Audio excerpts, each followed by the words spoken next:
Meong-meong, hati-hati. Chu Feng melangkah maju dan memeluk Xian Miao Miao.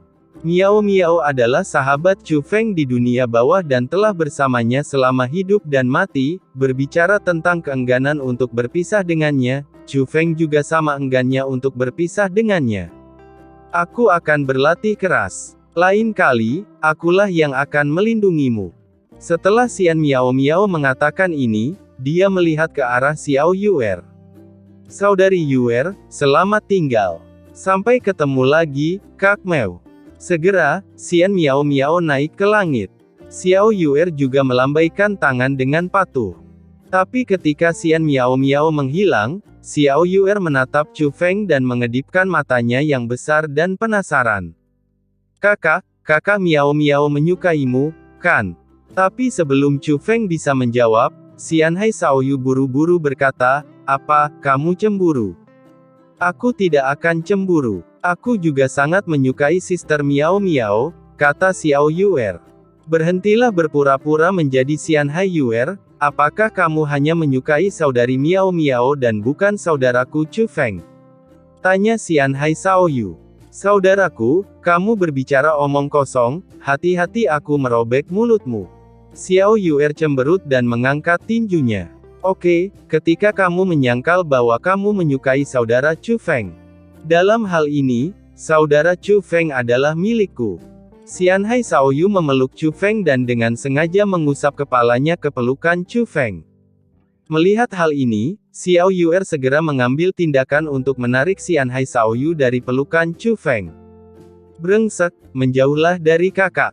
Tapi Xian Hai Xiaoyu masih memeluk Chu Feng erat-erat. Adikku, kamu juga tidak menyukai kakak Chu Feng, jadi berikan saja dia padaku. Sial, pergilah ke neraka. Selama pertarungan, Chu Feng dan mereka bertiga juga hanyut.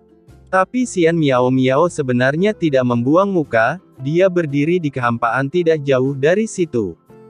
Di sebelahnya berdiri seorang pria yang memakai kapak dan berpakaian seperti Caihu. Itu adalah gurunya, Song Changsheng. Formasi isolasi yang dikerahkan Chu Feng pada Xian Miao Miao dan yang lainnya adalah palsu, sehingga Song Changsheng bisa merasakan lokasi Xian Miao Miao.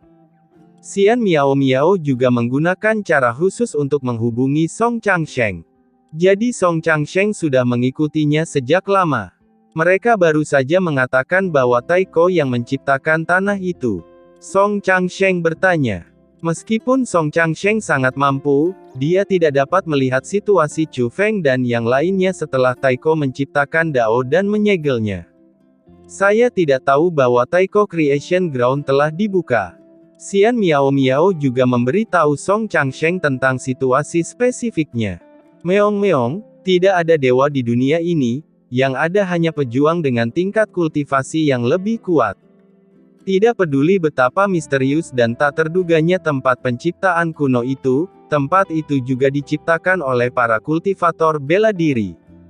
Dia memiliki metode pengujiannya sendiri. Jika Anda gagal membuat jalur di tanah penciptaan Taiko, hanya karena Anda tidak memenuhi persyaratannya, bukan berarti Anda buruk, kata Song Changsheng. Tuan, jangan khawatirkan saya tidak akan terpengaruh. Kali ini ketika saya kembali, saya harus sepenuhnya bergabung dengan api kabut jiwa. Saya ingin menjadi lebih kuat, kata Xian Miao Miao. Kamu bilang itu tidak mempengaruhi kamu, tapi kamu masih terpengaruh, kan? Kata Song Changsheng. Kembali berlatih bukanlah permintaan Song Changsheng, tapi inisiatif Xian Miao Miao. Song Changsheng tahu bahwa Xian Miao Miao memiliki perasaan yang mendalam terhadap Chu Feng. Jadi jika Xian Miao Miao bersedia, dia awalnya ingin Xian Miao Miao lebih sering bergaul dengan Chu Feng kali ini. Namun barusan, Xian Miao Miao berinisiatif mengirim pesan kepadanya, mengatakan bahwa dia ingin kembali berlatih. Song Changsheng merasa bahwa Xian Miao Miao pasti terpengaruh oleh kesenjangan antara Chu Feng dan yang lainnya. Hal ini akan menggugah tekad untuk berlatih lebih giat. Memang ada dampaknya, tapi dampaknya bagus. Saya benar-benar tidak ingin berdiri di belakang Chu Feng saat saya menghadapi bahaya lagi, kata Xian Miao Miao. Oke, kalau begitu kembalilah. Dunia seni bela diri berikutnya yang luas mungkin tidak damai. Berlatih dengan pikiran yang tenang memang merupakan pilihan terbaik, kata Song Changsheng. Tuan, apa maksudmu dengan ini? Xian Miao Miao bertanya. Dia juga tahu bahwa tuannya sangat cakap, jadi perkataan tuannya pasti memiliki makna tersembunyi. Tuannya pasti mengetahui sesuatu. Keluarga kuno tidak terbatas pada klan surgawi Huangfu.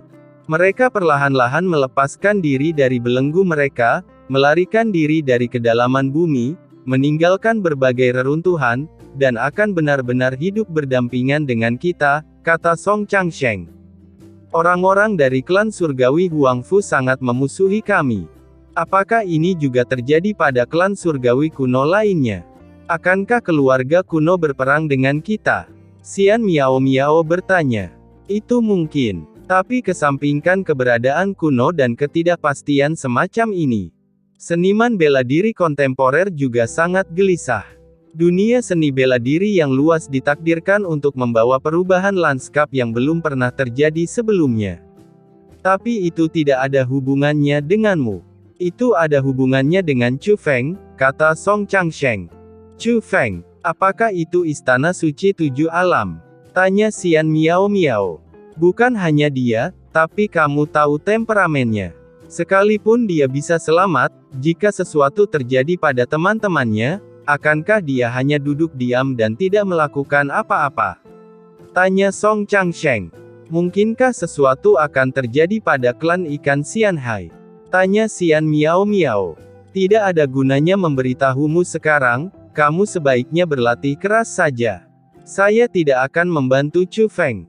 Jika Anda ingin membantu, Anda hanya bisa melakukannya sendiri.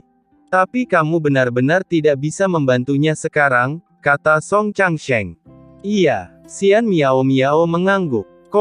Bambu tergelincir para dewa. Saat ini, Chu Feng, Xianhai Shaoyu dan yang lainnya sedang menuju ke kamar dagang prajurit dan lokasi pelelangan. Dan Chu Feng juga baru mengetahui bahwa tujuan perjalanan Xianhai Shaoyu adalah untuk menganugerahkan slip bambu para dewa. Iya, itu adalah pecahan bambu slip dewa. Melihat ekspresi saudara-saudara Chu Feng, kita tahu bahwa mereka mengetahui slip bambu para dewa, kata Xianhai Shaoyu. Saya tidak hanya pernah mendengarnya, tetapi saya juga memilikinya, kata Chu Feng. Kamu memiliki slip bambu dewa. Xianhai Shaoyu tampak terkejut. Iya, Chu Feng mengangguk. Tidak heran pemahamanmu begitu baik, Xianhai Shaoyu menghela nafas. Sebagai tanggapan, Chu Feng menunjukkan senyuman yang tak terbantahkan. Bambu slip dewa memang menambah pemahaman saya, walaupun bakat saya lumayan, namun jika ingin memiliki pemahaman yang saya miliki sekarang, bambu slip dewa juga sangat diperlukan. Kakak, aku juga punya, kata Xiao Yuer sambil tersenyum cerah. Chu Feng tidak terkejut dengan hal ini.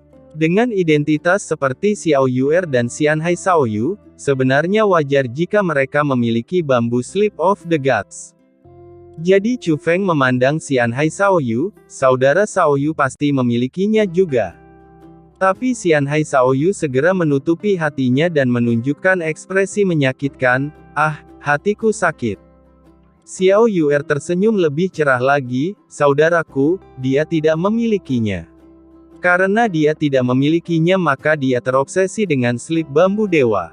Bahkan sebuah pecahan perlu diperiksa untuk melihat apakah itu asli atau tidak. Saudara Shaoyu tidak ada di sana. Chu Feng terkejut. Itu normal untuk tidak memilikinya. Lagi pula, totalnya hanya ada 10 buah. Xianhai Shaoyu tampak tak berdaya. 10 potong. Chu Feng bahkan lebih terkejut. Chu Feng telah mendengar dari True Immortal Jinhe sebelumnya tentang asal-usul bambu ini. Pada zaman dahulu kala, terdapat hutan bambu yang aneh, tidak bergantung pada dunia manapun, begitu saja, mandiri, berdiri di angkasa luas.